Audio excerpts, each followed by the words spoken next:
4 करोड़ 5 करोड़ मैं गांव से आया, लाखों में बातचीत है सीधा। उसके लिए पहले पेपर भी देना पड़ता है। हम ना 70-80 हज़ार का माल काटते हैं और फिर घूमते रहते हैं, तो ये सब नहीं होता मार्केट में। हमारा काम अलग है थोड़ा। वो अपनी एवेंजर घुमाते थे गाँव में। कौन कौन सी गाड़ी से आ रहा है कौन? भाई यार मैं मतलब मुझे ट्रेडर की तरह काम करना था। 25-30 हज़ार रुपये दे देंगे महीने के। 1 लाख भी देखा है किसी का। अच्छा, अभी मैंने 100K का चैलेंज पास कर रखा है, अच्छा खासा प्रॉफिट चल रहा है, दिखा दिया मैंने। ठीक है, वो मैंने किसी को नहीं बताया था। अच्छा, कैसे हो भानु भाई? बढ़िया भाई, आप कैसे हो? बढ़िया भाई। तो हम इनसे जानेंगे कि इनका ब्रोकर्स के पास कैसा एक्सपीरियंस रहा, क्या क्या इनको कितनी कितनी सैलरी मिलती थी, बहुत सारी चीजें जानेंगे। और साथ में ये भी जानेंगे कि एक वेव आ चुकी है इंडियन मार्केट को छोड़ के फॉरेक्स में शिफ्ट होने की। भास्कर भाई भी आना चाहते हैं फॉरेक्स में। आपको इस वीडियो में ब्रोकर्स के बारे में जानने को मिलेगा, फॉरेक्स मार्केट के बारे में जानने को मिलेगा, और साथ में हमारा एक्सपीरियंस मिलेगा। ठीक है? ठीक है भाई। तो भास्कर भाई, आप ये बताओ कि आपको ब्रोकर्स के पास जॉब कैसे मिली? भाई मेरे एक भाई करते हैं उसमें जॉब, ब्रोकर ऑफिस में काफ़ी साल से हैं, मतलब ठीक है, हो गए उनको 16-17 साल। तो जब मैं गांव से आया दिल्ली, तो मुझे पता नहीं था वैसे शेयर मार्केट के बारे में, लेकिन मैंने ऊपर से हवा सुनी थी कि बहुत पैसा है, ये वो बहुत पैसा है। तो उनसे बात की मैंने। तो वहीं एक मेरा दूसरा भाई भी काम करता है, तो उसके साथ जब बात हुई तो उसने बोला हाँ भाई सही है, बढ़िया है, मैं भी करता हूँ, लाखों में बातचीत है सीधा। अच्छा मतलब उसके लिए पहले पेपर भी देना पड़ता है। आपने पेपर दिया था? NISM दिया था मैंने। आपने कौन कौन से NISM दिए थे? 8 और 5। तो जो 8 होता है वो होता है इक्विटी डेरिवेटिव्स का, और जो 5 होता है वो होता है म्यूचुअल फंड का। ठीक है, अगर आपको ब्रोकर ऑफिस में जॉब चाहिए है तो आपको ये पेपर देने पड़ेंगे और तभी आपको ब्रोकर ऑफिस में काम मिलेगा। राइट। तो हम बताते हैं स्टोरी शुरू कहाँ से हुई। तो हमारे वहाँ एक भैया, वो करेंसी मार्केट में पिछले 17 सालों से ट्रेडिंग कर रहे थे। ये कोरोना की बात है। तो उन्होंने हमको थोड़ा बहुत मार्केट के बारे में बताया कि यार मेरे ना एक दिन में 80 हज़ार रुपये बन गए, हम ना 70-80 हज़ार का माल काटते हैं और फिर घूमते रहते हैं। ये सब चीज़ें वो हमको बताते थे, याद है आपको? हाँ। तो मैं क्या करता था, यूट्यूब से वीडियो देख लेता था कि क्या है करेंसी मार्केट, क्या है कैंडल्स, क्या है। फिर मैं उनको अगले दिन जाके बताता था, यार जॉन्टी भैया आपको हैमर कैंडल के बारे में पता है? वो क्या बोल रहा है तू? तो ये सब नहीं होता मार्केट में, हमारा काम अलग है थोड़ा। तो फिर मेरे को बहुत क्यूरियोसिटी हुई। तब वो कोरोना के टाइम पे अपने घर आ चुके थे। हाँ, वो घर आ चुके थे, तो वो घर से काम करते थे। तो हम उनके पास गए एक दिन, तो वहाँ सब सॉफ्टवेयर अलग। हमने बोला भैया ये क्या है? उन्होंने बोला यही है, और हम करते हैं सेलिंग। और उन्होंने हमको बताया कि NISM देते हैं उनके पास, ब्रोकर्स के पास जाना पड़ता है। बिना NISM के एंट्री भी नहीं मिलती कई जगह। तो हमको तो ऐसा लगा था कि बस हम कैंडलस्टिक सीख लेंगे, ये सब चीज़ें सीख लेंगे और हमको ब्रोकर्स के पास काम मिल जाएगा, या हम खुद की ट्रेडिंग कर लेंगे। लेकिन जब हम ब्रोकर ऑफिस में गए तो वहाँ हमको बहुत कुछ चीज़ें पता लगी। तो मुझे ये बताओ कि जब तुम्हारी एक्सपेक्टेशन क्या थी पहले जाने से पहले? भाई मेरी तो यही थी, मैंने जो सुना था और जो अपने भाई लोगों को देखा था जिनको कि ऑलरेडी 16-17 साल हो गए थे ब्रोकर ऑफिस में काम करते हुए, तो उनके पास घर है, गाड़ी है, वो अपनी एवेंजर घुमाते थे गाँव में। वो देख के थोड़ा होता है कि हाँ यार पैसा तो है ही। तो फिर जब मैं वहाँ गया तो मैंने ये सुना था कि 2% लोग ही शेयर मार्केट के बारे में जानते हैं। और तो मैं अंदर गया तो सीधा ऑफिस में 300-400 बंदे। ओ भाई, पहला क्वेश्चन मेरा ये था कि यार ये सब लाखों में कमा रहे हैं क्या? हाँ। और जो मुझे लेके गया था उसने भी बोला हाँ। अरे भाई मैंने बोला सही जगह आ गया मैं। वहाँ से मैंने सीखना शुरू किया और उस चीज को सीखने के लिए इतना पागल सा हो गया कि मैं जल्दी चले जा रहा हूँ, सुबह 8 बजे पहुंच जा रहा हूँ, सोच रहा हूँ ऐसे कमा देंगे, लाख रुपए कुछ है ही नहीं, ऐसे कमा लूंगा। फिर बाद में पता चला कि यार इसमें बहुत सारी चीजें होती हैं। मैं मतलब एक तो मैं ऐसा बंदा हूँ जो गाड़ियां देख के लोग जज करता है। ठीक है। तो मैं छुट्टी के टाइम पे नीचे खड़ा होकर देख रहा हूँ कि कौन कौन सी गाड़ी से जा रहा है, कौन सब पैदल जा रहे हैं। तो पहला तो मेरा यही था कि जब मैं अंदर घुसा तो मैंने यही पूछा कि ये लोग कितना कमा रहे हैं। फिर उसके बाद जब मैं वहाँ पे बैठा लोगों के साथ, उन्होंने मुझे बैठाया कि सिखाई थोड़ा बहुत बेसिक चीजें उस दिन, पूछा कि तेरे को क्या आता है शेयर मार्केट से, और यूट्यूब से तो नहीं पढ़ा है कुछ। सबसे पहले बात यही बोली कि जो यूट्यूब से पढ़ा वो भूल जा। हाँ, मेरे को भी यही बोला था जब पहले। यहाँ कुछ भी काम नहीं आता। धीरे धीरे बहुत सारे क्वेश्चन थे जो मैंने उनसे किए। पहले तो यही था पैसों को लेकर, मतलब पैसा कमा पाऊंगा या नहीं कमा पाऊंगा। यहाँ तक सब सही चल रहा था ब्रोकर ऑफिस में, लेकिन आप क्यों सोच रहे हो कि मैं शिफ्ट हो जाऊँ?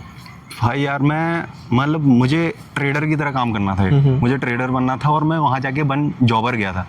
मतलब ठीक है सैलरी आ रही है, क्या फर्क पड़ता है वाला सीन हो गया था। जो इंडियन ब्रोकर्स होते हैं उनके कुछ टीम मेंबर्स होते हैं, ठीक है, वो वहाँ पे तुम 2 प्रकार से ज्वाइन कर सकते हो, जो भानु भाई करते थे। ठीक है, पहला कि आप उनके पास जॉब ले लो, वो आपको 25-30 हज़ार रुपये दे देंगे महीने के, आप उसमें खुश रहो। और दूसरा होता था प्रॉफिट शेयरिंग, आपको एक फंड मिल रहा था 4 करोड़ 5 करोड़, और उस पर अगर वो जितने पैसे कमा रहा है उसको प्रॉफिट शेयरिंग मिलती है। लेकिन यहाँ पे अब आया ट्विस्ट कि जो प्रॉफिट शेयरिंग होती है वो सबको नहीं मिलती भाई। जिनके कनेक्शन होते हैं, जो वहाँ पे पैसा लगा पाता है ब्रोकर्स के टीम मेंबर के साथ, उन्हीं को प्रॉफिट शेयरिंग मिलती है। तो पहले तो सही था प्रॉफिट शेयरिंग में भी, ये 22 तक सही था। हाँ। उसके बाद इन्होंने ब्याज लगाया फंड के ऊपर, पर करोड़ के फंड के ऊपर ये 50,000 का ब्याज ले रहे थे और 20,000 की आईडी कॉस्ट पड़ती थी, तो 70,000 मतलब तुम बिना कुछ करे ही लॉस में हो। तो पहले क्या होता था, जब प्रॉफिट शेयरिंग का काम करते थे लोग, जो हमारे भैया करते हैं, तो उनको 1 करोड़ पे जितना भी उन्होंने बनाया, सपोज के 1 करोड़ पे उन्होंने 4 लाख रुपए बना लिया, ठीक है, 4 लाख रुपए बना लिया, उसमें से 20% उनके ब्रोकर्स का हो गया, हाँ। और 80% उनका हो गया। पहले ये था, जो ब्रोकर्स के टीम मेंबर हैं उन्होंने क्या करा, इंटरेस्ट लगा दिया उस आईडी पे, ठीक है, कि तुमको 50 से 70,000 उस आईडी का इंटरेस्ट देना पड़ेगा, ब्याज देना पड़ेगा, और फिर आईडी कॉस्ट अलग होगी।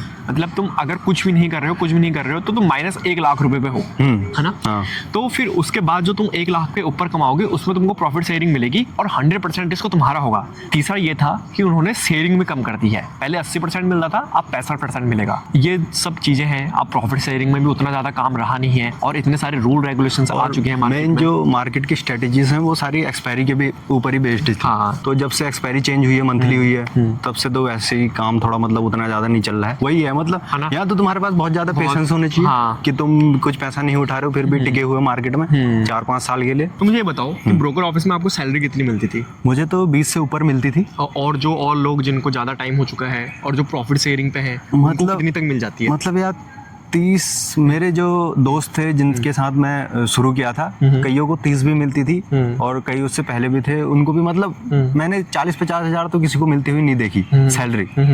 और बाकी जो मतलब प्रॉफिट बेसिस पे करते थे, प्रॉफिट शेयर करते थे अपना, हाँ।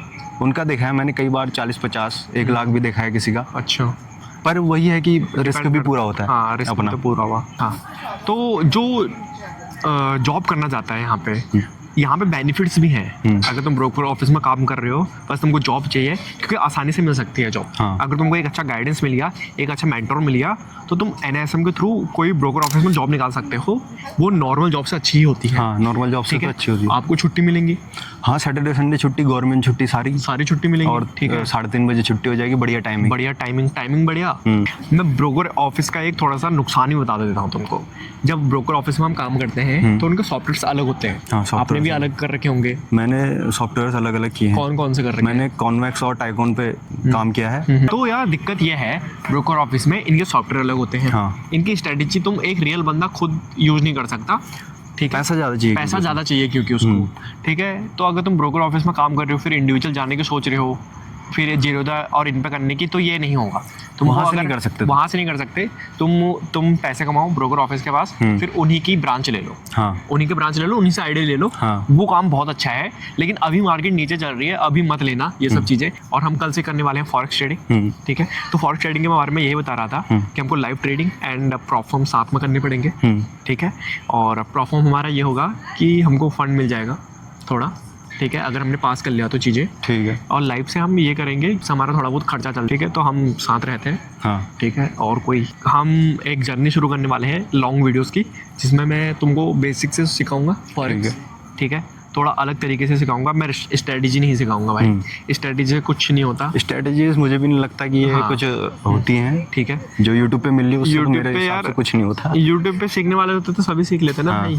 मैं ये नहीं समझ पाया आज तक, जिस स्ट्रेटेजी से कोई बंदा पैसा कमा रहा है वो किसी दूसरे क्यों को बताएगा? इतने सारे जगहों पे मैंने भी काम कर लिया है। हाँ। आज तक मुझे ये समझ में नहीं आया, क्योंकि कोई नहीं बताता यार, और कोई नहीं चाहता यार अपने पेट पे लात मार के दूसरों को सिखाना। दूसरों को सिखाना। ठीक है, तो फिर मैंने फॉरेक्स में शिफ्ट करा। फॉरेक्स में आप थोड़ा चीज़ें आराम से ही होती है। अभी मैंने 100K का चैलेंज पास कर रखा है और मैं लाइव ट्रेडिंग करता हूँ। ठीक है, ये मेरा लाइव ट्रेडिंग का वो है, बाइनेंस का विड्रॉल। अगर दिखा दिया मैंने। ठीक है, तो ये बस अभी खाली बाइनेंस पे है। ये मेरा लाइव ट्रेडिंग का है। मतलब मैं फॉरेक्स में शिफ्ट होना चाहता हूँ, उसी के लिए मैंने आपको कॉल भी किया था। हाँ। कि मतलब क्या सही रहेगा, कौन सी प्रोफॉर्म चुननी सही रहेगी, क्या अपना पैसा डालना सही रहेगा नहीं रहेगा, ये ट्रस्टेड भी हैं, हाँ। पे आउट निकलते भी हैं, काफ़ी सारे क्वेश्चंस हैं। तुम या तो प्रॉफर्म कर लो, हाँ, या लाइव फंड कर लो। ठीक है। प्रॉफर्म में पैसा कमाने के लिए बैठी है। हाँ। कुछ ही प्रॉफर्म्स हैं जो नुकसान नहीं कराती और अच्छे से पे आउट देती हैं, वो कुछ ही प्रॉफर्म्स हैं, और प्रॉफर्म पास करने में बहुत टाइम लगता है। मैंने अभी 100K का अकाउंट पास करा है बहुत टाइम लगा के, और मैं लाइव ट्रेडिंग करता था साथ साथ में। वो मैंने किसी को नहीं बताया था, अच्छा। ठीक है। और उसमें थोड़ा अच्छा खासा प्रॉफिट चल रहा है, ठीक है। प्रॉफम एंड कुछ प्रॉफम परचेज करेंगे, ठीक है। उन प्रॉफम्स में भी ट्रेड करेंगे साथ साथ में, और लाइव में जिससे हमारा खर्चा निकल पाए, ठीक है। कल से हम एक नई सीरीज शुरू करने वाले हैं जिसमें हम आपको फॉरेक्स के बारे में बताएंगे, प्रॉफम्स के बारे में बताएंगे, और मैंने रिसेंटली अभी 100K का अकाउंट क्लियर कर रखा है, उसके बारे में बताऊंगा। तो स्टे ट्यून्ड। मैं बहुत दिनों से गायब था, वीडियो नहीं बना रहा था, तो सब कुछ बताऊंगा आपको, ठीक है।